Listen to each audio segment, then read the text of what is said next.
Saka ndinibda kusimbisa munhu wese achada kusimbiswa kuti kana munhu afa achatongwa namabasa. Saka usachive chevanhu usatore uroyi wasiya woteerera Mwari.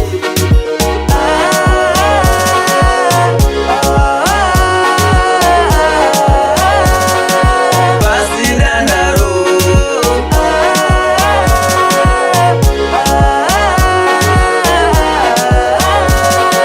uripo kwachaenda. Saka ngatigadzire nzira dzedu dzive dzakachena, ramangwana risazochema. Tine vataimbova navo havasisi